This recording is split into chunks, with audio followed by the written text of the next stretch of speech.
जय श्री कृष्णा।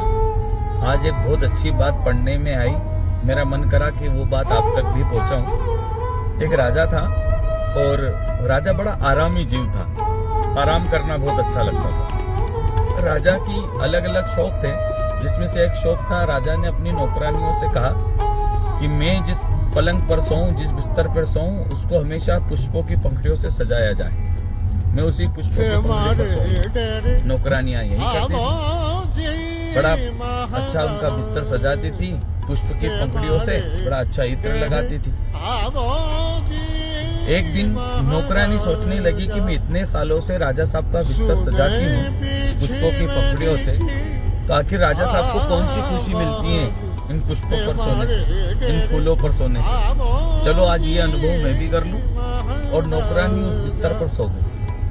नौकरानी जैसे ही उस बिस्तर पर सोई तो नौकरानी को नींद आ गई, और नींद भी ऐसी आई कि खुलने का नाम नहीं ले। रात हो गई। राजा साहब जब अपने कमरे में सोने के लिए पहुंचे तो देखा तो नौकरानी मेरे बिस्तर पर सोई हुई है। राजा को बड़ा गुस्सा आया, क्रोध आया। राजा ने सिपाही बुलाए और कहा कि जाओ इसको ले जाओ, कारागृह में बंद करो और खूब कोड़े मारो इस पर। राजा के पलंग पर सोने की कोशिश करी इसमें। सिपाही ले गए और नौकरानी को खूब कोड़े मारे। नौकरानी जोर जोर से रोने लगी, चिल्लाने लगी। राजा बैठा बैठा देख रहा था और नौकरानी रोते रोते अब जोर जोर से हंसने लगी।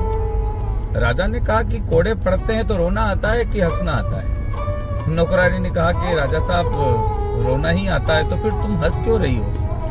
कि उसका कारण है कि क्या कि एक दिन और एक बार मैं इस पुष्प की, इन फूलों की बिस्तर पर सो गई, जिसकी सजा मुझे कोड़े मिले, मार मिली और रोना पड़ रहा है, चिल्लाना पड़ रहा है। तो मैं इस बात को सोचकर हंस रही थी कि जो व्यक्ति इन फूलों पर रोज सोता है, रोज आराम करता है, उसकी बारी आएगी तब उसके साथ क्या क्या होगा। मैं वो सोच सोच कर हंस रही हूँ। इस बात को शायद आप लोग भी समझ गए होंगे।